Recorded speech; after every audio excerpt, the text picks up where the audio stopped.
lagi di sebelah kananmu dan yang seorang di sebelah kirimu. Tetapi kata Yesus kepada mereka, "Kamu tidak tahu apa yang kamu minta. Dapatkah kamu meminum cawan yang harus kuminum dan dibaptis dengan baptisan yang harus kuterima?" Jawab mereka, "Kami dapat." Yesus berkata kepada mereka, "Memang kamu akan meminum cawan yang harus kuminum dan akan dibaptis dengan baptisan yang harus kuterima.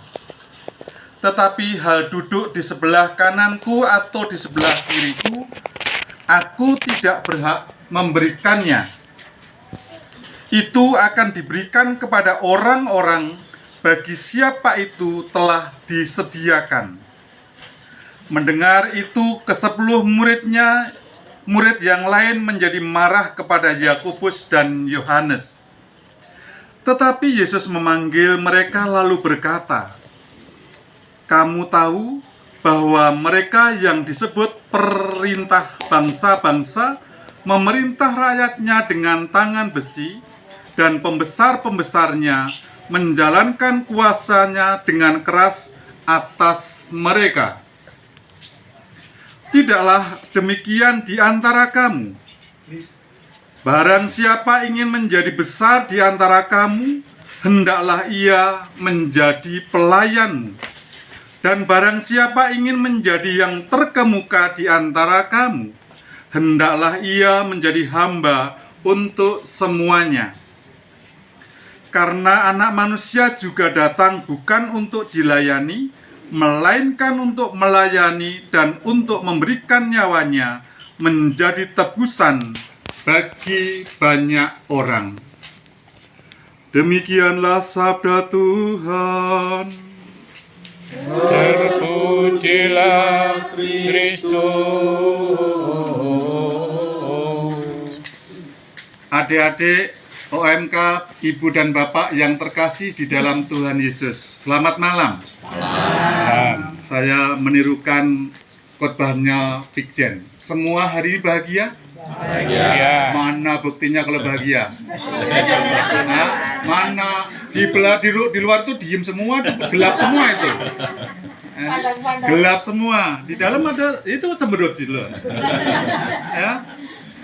Kata Pijen mengatakan bahwa kita dipanggil hidup untuk bahagia.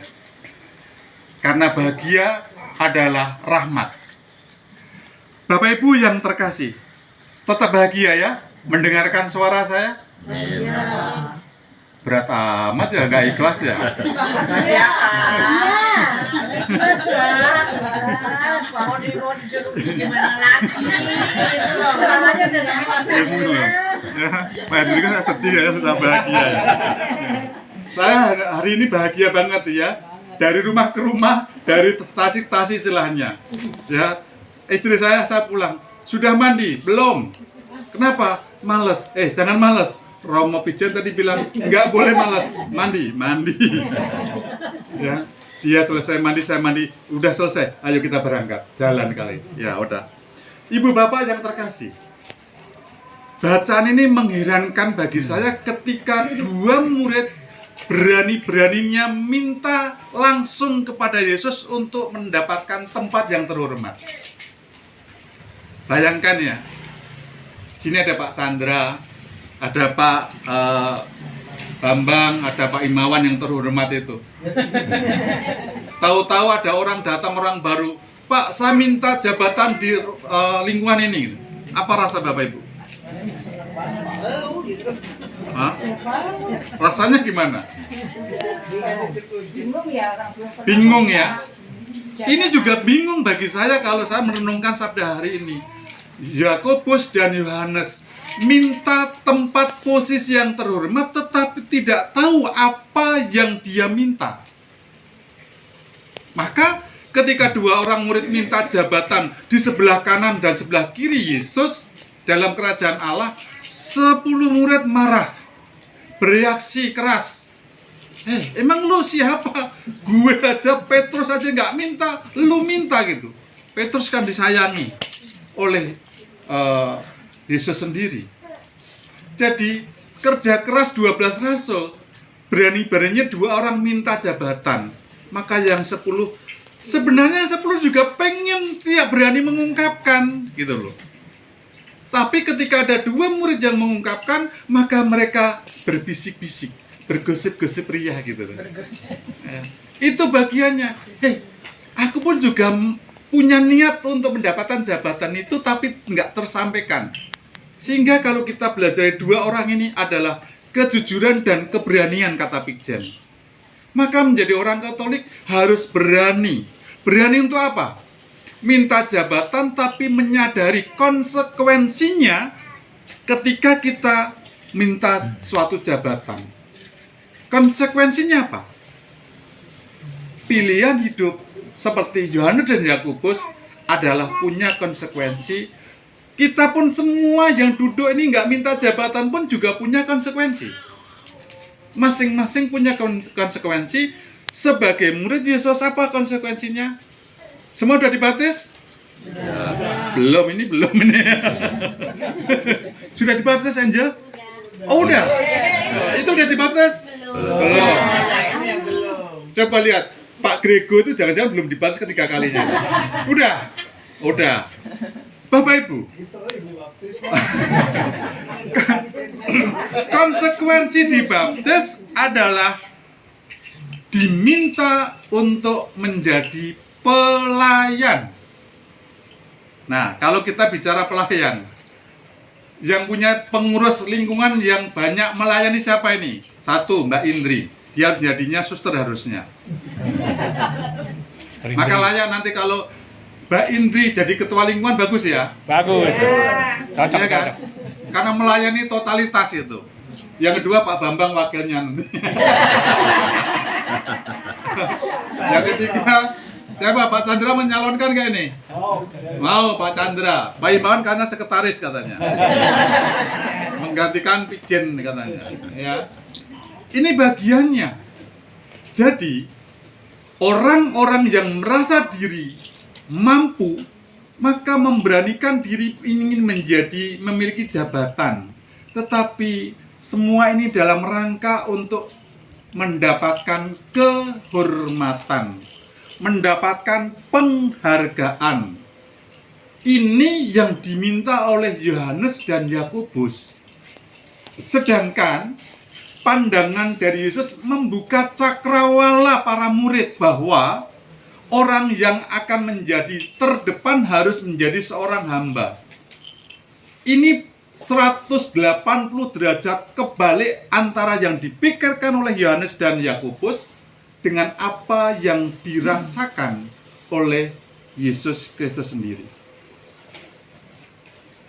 Bapak Ibu, kalau saya juga mengamati, mendengar bisik-bisik, tidak semua orang yang menjabat kedudukan di paroki, dewan paroki, menyadari akan fungsi dan tugasnya dia sebagai anggota dewan. Karena ada beberapa orang yang pengen tampil supaya dihormati, supaya dihargai, supaya A, supaya B, supaya C. Sehingga dalam bahasa Gus Dur, orang-orang macam ini adalah omdom, omong doang, tapi no action, tidak bekerja dengan kerendahan hati. Ini bagiannya. Yesus kembali mengungkapkan, membuka cakrawala pikiran para murid, terlebih 2 murid yang ada yang meminta jabatan itu, bahwa kalau mau menjadi seorang pemimpin harus melayani, dan totalitas telah digambarkan oleh Yesus sendiri sebagai Tuhan yang menyelamatkan manusia datang dari surga untuk ke bumi, bukan dilayani, melainkan untuk melayani. Sikap hal-hal yang diperuntukkan syarat menjadi seorang pemimpin adalah kerendahan hati dan juga mau melayani, Karena melayani bukan karena mencari jabatan, karena melayani adalah mencintai Tuhan. Melayani karena dipanggil, melayani karena mencintai Tuhan. Maka orang yang terpanggil melayani karena cinta akan Tuhan, maka dia tidak peduli dihargai atau tidak, dihormati atau tidak, itu tetap akan berjalan. Bahkan dia tahu tentang resiko sebagai seorang pemimpin yang melayani, bahkan tidak sesuai dengan harapan, yaitu dicaci maki, diludahi. Itulah Yesus, gambaran nyata yang kita ikuti saat ini, kita jalani, kita cari, lalu kita berusaha untuk mewujudkannya. Ini bagiannya. Nah, bagian kita juga sama sekarang ini. Tidak memandang siapa yang harus memimpin. Ini adalah hasil evaluasi kinerja dari pengurus lingkungan hari ini. Yang memimpin tidak harus saya. Maka langsung action hari ini. Mas Bambang memimpin. Besok Bu Wawa. Besok Bu Willem. Besok Cik Kim. Saya absen semua ini. Itu yang duduk di samping itu Bu nanti ya, Bu Semi. Itu nanti antara Hendrikus sama Sarma join ya, berdua itu ya. Nanti suatu hari istri saya yang ngomong. Itu bagian. Siapa tahu nanti siapa yang ulang tahun? Lisa. Ulang tahun berapa? Pak, jangan lihat Pak umur dong Pak, gitu ya. Jalan-jalan Pak 17. Jalan-jalan ya. Lebihnya salah-salahin nanti ya. Nah, nanti siapa tahu nih yang di belakang itu mendengar khotbah saya, akhirnya nanti wah saya pengen jadi seperti Pak Yosef. Wah itu lebih baik. Ya, ini bagiannya Bapak Ibu. Siapa yang pengen bergembira? Semua. Nggak ada yang angkat. Siapa yang ingin gembira? Semua. Menjadi pelayan. Nggak datang deh Pak. Hah? Nggak datang ya? Jadi yang datang saya sendiri. Wah terima kasih, banyak rezeki nih. Suruh ngikut kemana? Oh, besok nggak ada doa ya? Oh, nggak ada doa Pak besok Pak? Iya. Besok nggak ada yang datang betul Pak. Nggak ada yang ulang tahun ya berarti? Hari Rabu yang datang. Nggak ada yang ulang tahun ya? Ini bagiannya. Maka Bapak Ibu, menjadi pemimpin harus mempunyai sikap rendah hati. Dan ketika melayani karena mencintai Tuhan, maka dalam perjalanannya dia akan happy, akan gembira, akan sukacita. Maka dengan sukacita, orang yang melihat, maka juga akan ikut sukacita. Yang mau menjadi Yohanes dan Yakobus, sadarlah bahwa menjadi pemimpin berani melayani. Siapa yang melayani suami istri? Saling melayani enggak? Ini yang terakhir. Ya masih ingat ya? Pak Imawan masih ingat? Akhir dari khotbahnya Romo Pijan tadi apa? Ya, ini deh. Ini. Ayo Bapak Ibu, pasangan nggak pasangan, lihat kiri kanan. Yesus mencintaimu. 1, 2, 3, katakan kiri kanan. Yesus mencintaimu. Yesus memberkatimu. Yuk, 1, 2, 3. Yesus memberkatimu. Dengan sampingnya, bukan dengan depannya. Nggak dengerin guru ini. Sampingnya. Soal sampingnya bukan pasangannya, nggak apa-apa. Ya, aku masalah tadi di gereja dengan istri saya. Nah sekarang saya dengan Pak Dire. 1, 2, 3. Yesus memberkatimu. Yesus memberkatimu. Tuhan memberkati. Amin. Ulang. Marilah kita Lilinnya Pak Yosef. Ya.